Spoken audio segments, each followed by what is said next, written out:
Good morning, everybody. They've given me the early slot, so I'm supposed to wake everybody up with my funny accent. It's half Californian and half from Cape Town. I think I'm going to step back from hiding over here because there are a few pillars.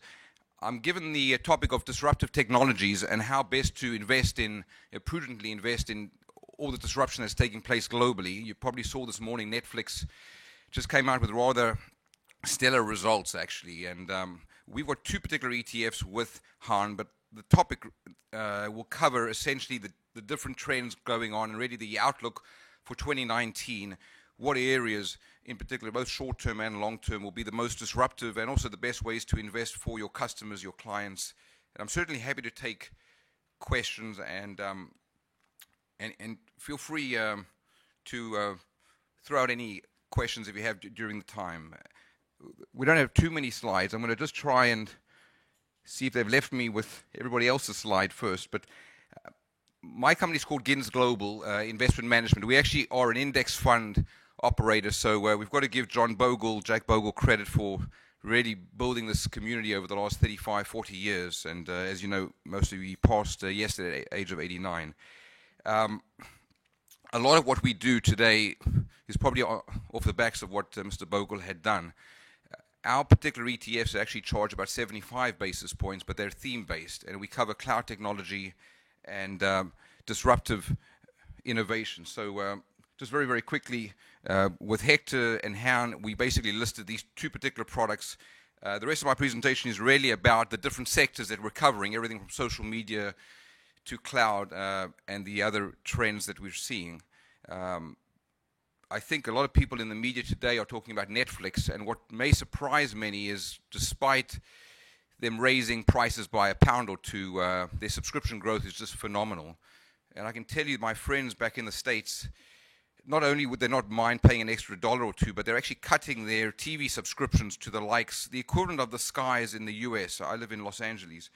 Most of our friends increasingly are disconnecting from cable. A cable, we mean basically CNN and the like. And they're basically getting all their news and their media essentially from the likes of Amazon Prime and Netflix and Hulu. So it's not that surprising to see Netflix shooting through the moon today. They had about 8.8 million new subscribers just in the last quarter. So just as a quick aside, it shouldn't surprise people that Netflix actually globally are now swamping their US subscription base. So their subscription base of the 8.8 million today that they've just announced of new subscribers, only 1.5 million were American. And since my roots are back in Cape Town, I can tell you even in emerging markets where broadband was rather slow, it wouldn't surprise me that you've got a couple of million new subscribers coming out of places like Southern Africa as well. They just moved in there, for example, about a year ago, and they've already been quite successful. So, yes, we're an institutional asset manager in the US. We work with a lot of insurance companies who wanted tech-themed products, and the idea was to actually bring them into a retail space in Europe and utilize the ETF structure and make it more transparent and as easily accessible as possible. So we've obviously used the Borsa Italia, the LSE, and the Frankfurt Exchange as well. What I'm going to cover specifically is what's happened since September. There's been quite a lot of disruption in the IT space, partly because the GICS, this is the Global Industry Classification System, went a little haywire in September. I don't know how much coverage there was in the mainstream UK media, but basically they threw out a number of companies and put them into other sectors in early September. It actually essentially took out almost 20% of the market cap from the IT sector itself. So that's the GICS, that's the first point.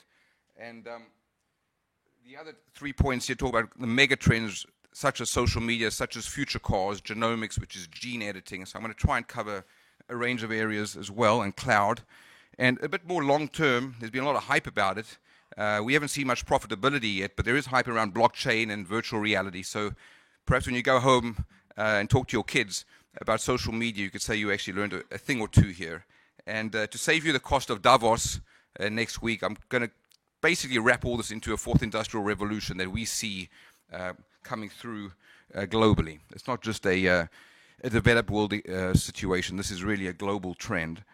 Whoa, did I press the wrong button? So let's see what happened. Okay, so in particular on the GICs. I just touched on this very briefly. I don't know if you can see because most of you are hiding at the back.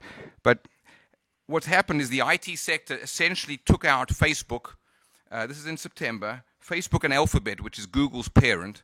If you have a look over here, perhaps what I can do is walk around.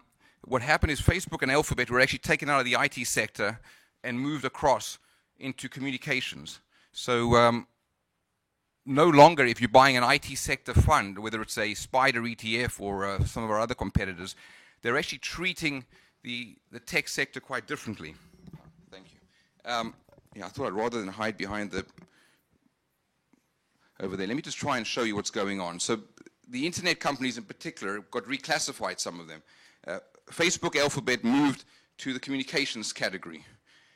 You've actually had eBay and some online marketplaces being moved to consumer discretionary. Netflix itself was also actually moved, as was eBay. Some of the Chinese players, Alibaba, eBay, and Tencent, again, were moved out of IT. So IT basically lost, the traditional tech sector lost between 18 to 23% of its market cap literally overnight. And some of your clients who may be in other ETFs that are tech-related may be surprised to hear that they no longer have access to a Facebook or a Google because they've actually got to go and buy a communications sector ETF now. So our view is that the traditional sector breakdowns are actually already struggling. As these companies grow and diversify into other areas, they're being reclassified increasingly. Netflix is actually down here, by the way. So they've been stuck in consumer discretionary all of a sudden.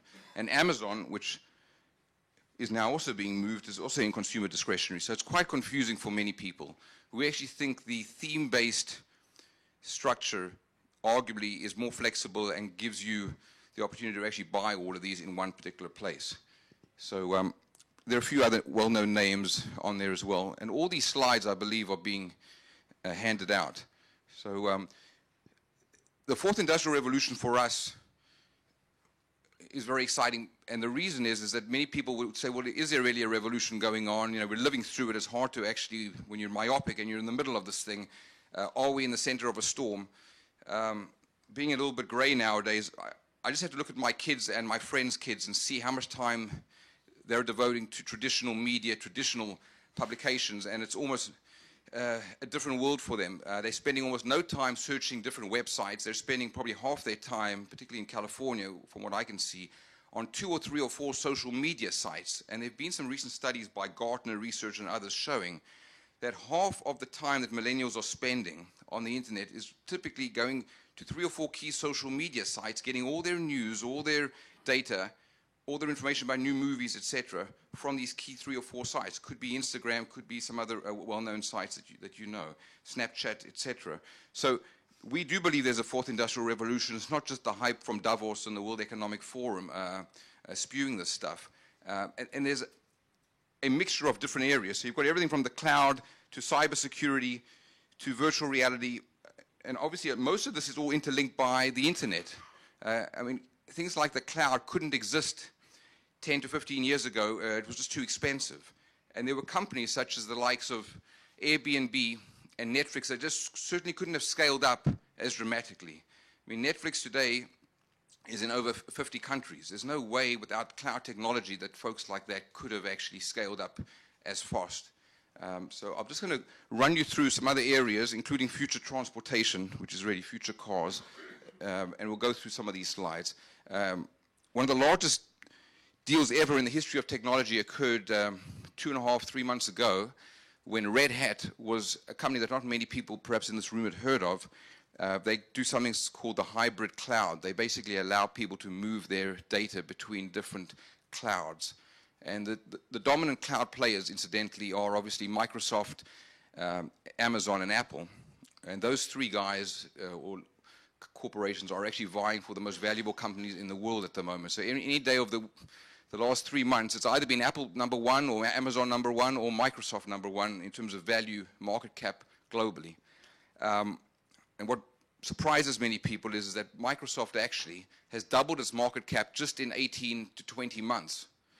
They were basically had a value of about $400 billion, Microsoft. They were sort of left They were a bit unloved, I think, after the previous CEO, a guy called Steve Ballmer, had left. And the new chap who came in really linked Office 365 services with the cloud, and they've made it into a hybrid product. Essentially, they've doubled the market cap of Microsoft under this chap, Mr. Nadella, literally in 18 months. They're now worth roughly $850 billion.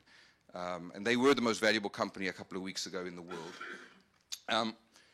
But just to come back to M&A, this is the first slide or bullet point up here. It says M&A buyout activity.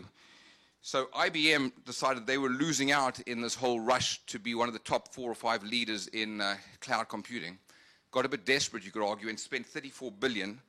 It's their largest acquisition in the history of IBM, and bought a company called Red Hat. Why did they buy Red Hat? Well, Red Hat helps transfer data using the Linux software between the likes of Amazon, Apple Cloud, and Microsoft's cloud. Microsoft's cloud, incidentally, is called the Azure platform. And something that really, I think, strikes people as very strange, when cloud is still a relatively new concept to many, 60% of all the IT spend globally today is on related matters to the cloud. And that may be quite hard to comprehend, that more than half of all IT spend globally is really on cloud. What I also just wanted to show you is, you hear about this in the press sometimes, IoT, which stands for Internet of Things. And this, it couldn't work, linking your home and your everything in your kitchen, or the blinds in your house, or perhaps putting the air conditioning on before you leave the office on a hot Friday summer.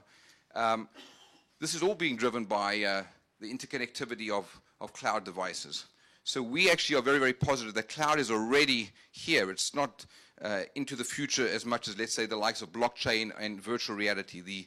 The revenues of cloud companies are massive. I mean, you're talking about, it's over $1 trillion of cloud revenue if you add up what's going on. So within Amazon itself, they have a division many of you have heard of called AWS, Amazon Web Services. Today, if I told you that 60 to 65% of Amazon's profitability is coming not from what's in your drive or what you're buying on Amazon Prime, but 65% is coming of their earnings, their profits are now coming quarterly from AWS. So it's quite phenomenal. The profit margins are massive for them in cloud relative to the very small margins they're making in the online shopping area. And I did touch on this, but I just wanted, it's rather important. The likes of Uber, Lyft, Netflix, Airbnb are largely being powered by what's going on with inexpensive cloud technology. Something that Hector and others want me to tell, but I think many, many people in this room know it. All your emails essentially are already on cloud. The question is, why are companies, why are the likes of the multinationals now also all deciding to move to cloud? There are a couple of reasons. It's the cost savings. Most of them are worried about being hacked. They're worried about cybersecurity. I would argue that cloud and cybersecurity are peas in a pod. They've actually interconnected. Living in Los Angeles, when Sony Pictures was hacked some years ago by the North Koreans, apparently, they realized they didn't have the IT expertise, and they started, folks like Sony and others, particularly the Hollywood studios, started outsourcing more and more of their services to the cloud. And there are different areas of cloud. You can do something called the public cloud, you can do the private cloud, there's this hybrid cloud, so there are a couple of different areas within it. You don't have to move all your information and outsource it overnight. There are ways to actually keep it on site, but still utilize the international cloud services. All this slide shows is the amount of spending that's going on in cloud computing. And in particular, Google, even Facebook and Microsoft are all big, big players in this area. What I wanted to just segue onto is cybersecurity. Cybersecurity arguably is also an area that makes people nervous. If you look at the rankings of most top 3 or 4 concerns of CEOs on an annual basis, being hacked or privacy particular issues are all a big concern. And unlike an American audience that I speak to who are still waiting for the US Congress to pass GDPR regulations, you're all sitting here a year or two now after the GDPR came through in the regulations, and the expense, the risk of actually paying 4% penalties on your revenues is massive. So even Mr. Zuckerberg and others at Facebook are all taking notice. We fully expect in the US that privacy rules along the lines of GDPR, but perhaps a little bit less draconian, will be passed now that the Democrats have taken over in Congress. So that's something to look out for later in 2019, as long as our government actually is operating in the US. As you know, half of it's shut down. But what I wanted to mention about cybersecurity in particular is the different kinds of viruses that everybody hears about and the hacking. You've obviously had British Airways. I think the next slide just summarizes some of the hacks. I mean, BA actually wasn't one of the biggest. The biggest actually were Yahoo, Equifax, Sony Pictures, and then a private dating site which got a lot of media, which is called Ashley Madison in the States. Maybe folks here have heard of it as well.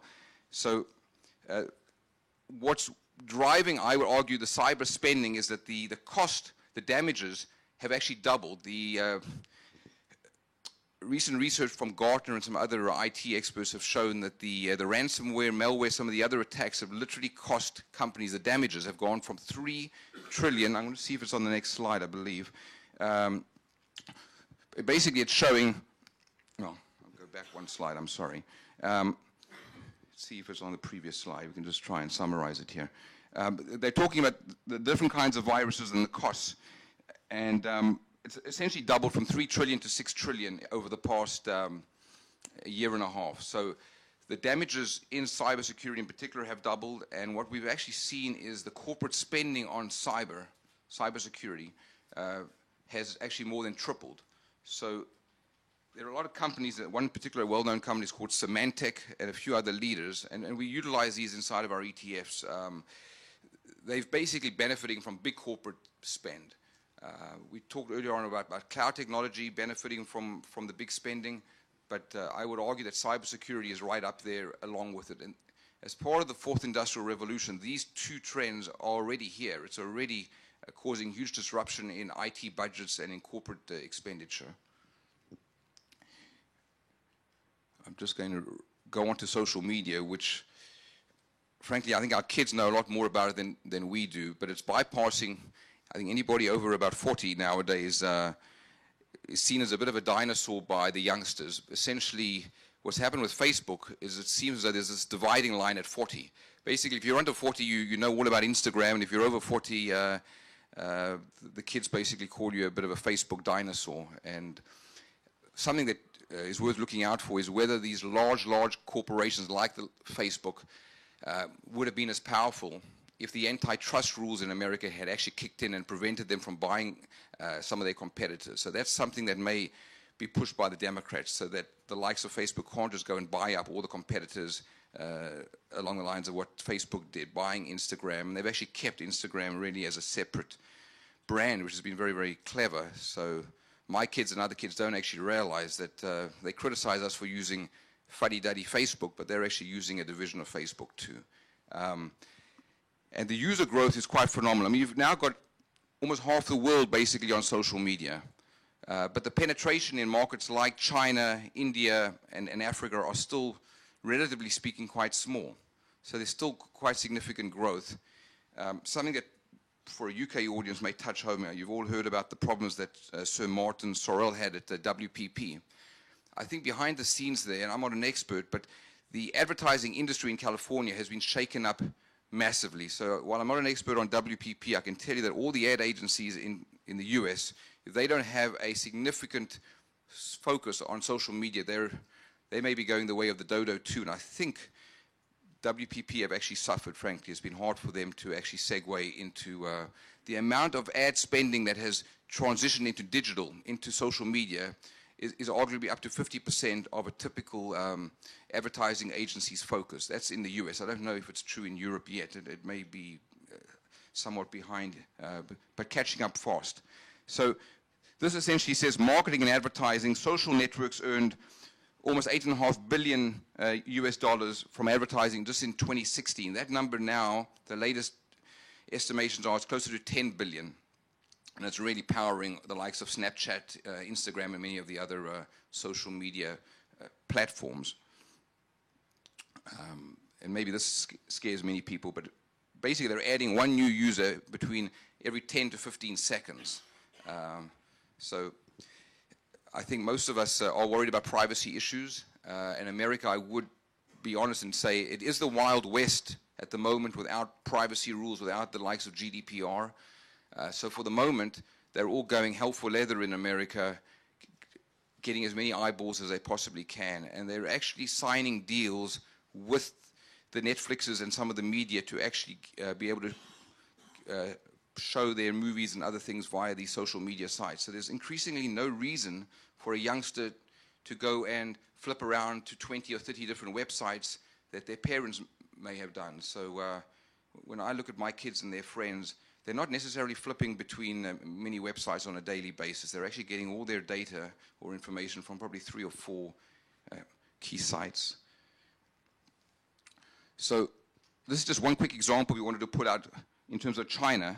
Baidu itself is going to have close to 1 billion users by the end of next year, are the projections. You know, I think what's quite scary is they've also moved dramatically into things like music and movies. Baidu also operate things like the equivalent of Google Maps over there. So I think China doesn't get spoken enough about in terms of what they're doing in social media and also in the fintech space. This is somewhat linked to fintech. If you look at most Chinese tourists today, they are way ahead of the Americans in terms of how they spend money. They don't actually use credit cards. Everything's done on their phones. I mean, they're living and breathing, making transactions, essentially scanning. And I think here in Europe, you're ahead of the US as well. The US is being somewhat constrained in their adoption of fintech because of the MasterCard and Visa basically dominating to a large extent there. But there is a huge sea change. Alibaba, as many of you know, owns something called Alipay. Most Chinese tourists are flabbergasted when they walk through Beverly Hills in the US and have to sort of take out an old-fashioned credit card to pay for their restaurant bill. So at the moment, I would argue China is actually somewhat ahead of America when it comes to fintech and just basically interacting between social media and payments. So another area that is already happening and is already disrupting in terms of fourth industrial revolution really is AI. This is artificial intelligence / robotics. It's quite hard to sometimes break apart the differences. You may have other presenters who talk about just robotics or just AI, but it's increasingly converging. And you may ask, why is a place like Japan one of the leaders in robotics? A lot of it comes down to demographics. As you know, Japan's going to lose close to 20% of its population over the next 3 decades. These are the projections. So because of aging populations and higher labor costs, robots actually will reduce the costs. So Japan's been arguably at the forefront of robotics, particularly in manufacturing. So just to summarize, when folks talk about the fourth industrial revolution, the reason they talk about it is they go back to James Watt with the steam engine. Then they talk about electricity and mass production, which is really Henry Ford and automobiles in the early 20th century. And then they move on to analog to digital in the 60s and the 70s, people like Gordon Moore and Intel and the silicon chip. And we're in the fourth industrial revolution because of these various disruptions, which really is taking it into the mobile space and the IoT, the Internet of Things, where your cars are going to be basically also all linked to not just sensors, but basically linked online to the Internet as well. This is big data is AI's fuel.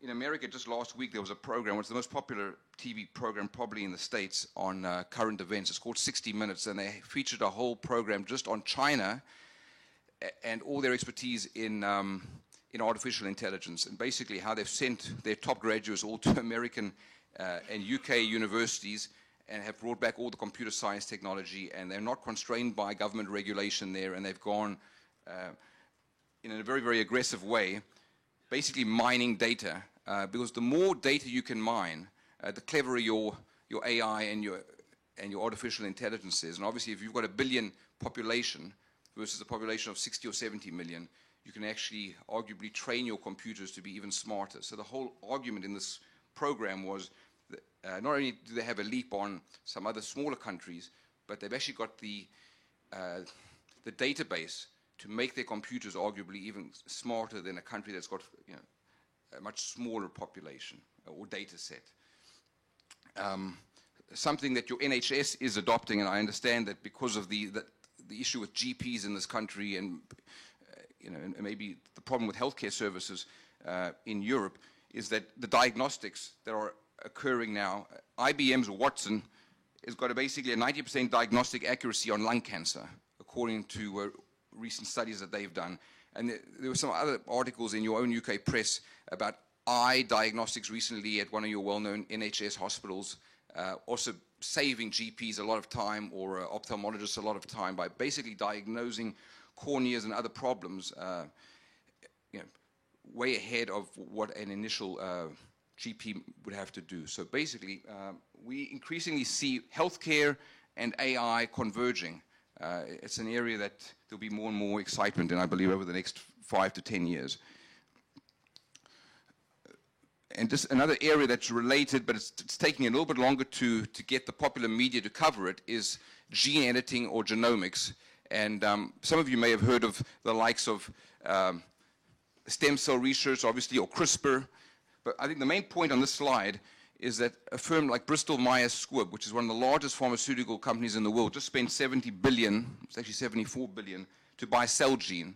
Celgene uses cloud technology and also research in cancer treatments and gene editing to basically customize the medicine and to customize the treatments. So more and more of the diagnostics that are occurring globally are being driven both by AI and cloud, and this area called particularly CRISPR. It used to cost $100,000 to do an entire customized gene editing. It used to take quite a long time. It could take a week or longer to actually do a full write-up on somebody's genes. Today, it's under $1,000 in the US to basically do a full-blown DNA and gene edit of a particular person's body. So in some of the leading hospitals in America, you're seeing more and more concierge or customized medicine, where the treatment for something like breast cancer or lung cancer can be increasingly customized. And that's partly what's driven this big deal recently with, it's not just Celgene being bought for $74 billion, but there are a couple of other players as well, increasingly in this area of gene editing and bioinformatics, they're calling it.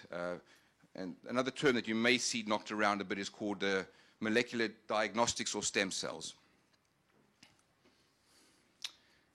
Okay, so this is the more sexy part, which is future cars. Now, you could argue Tesla's not making any profit right now, very little profit, but I think the interesting thing is, despite all the negative press, and I'm not saying this because Elon Musk was born in South Africa, where I'm from, he is a bit of a crazy character. I'll tell you an aside story. I mean, he's not particularly well-liked amongst many people in California because of some of the crazy stuff he's done, but they will have a $35,000 Tesla car available for Americans later this year. At the moment, most of the Teslas you see driving, and it's quite ubiquitous in the likes, it's not just in Beverly Hills, or the fancy suburbs of New York, but you will see Teslas all over next time you visit the States. They are more expensive. They're costing at the moment between $65,000 to $85,000, but apparently all the research is showing that by the end of 2019, there will be $35,000 Teslas on the streets. Now the question is, does Volkswagen and BMW and do the others actually catch up?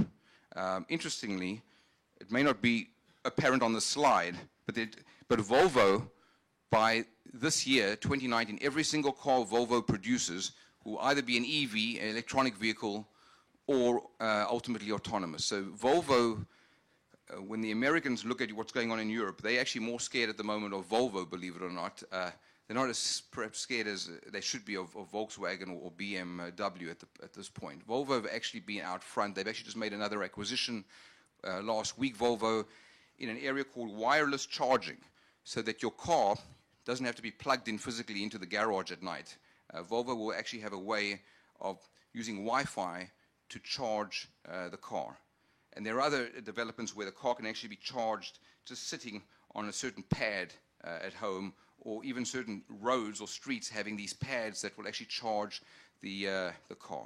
So Many people complain that there's not the infrastructure, you don't have all these charging stations around the country, you can't drive very far. You know, if you're on your way from San Francisco to Los Angeles, you can get stuck somewhere.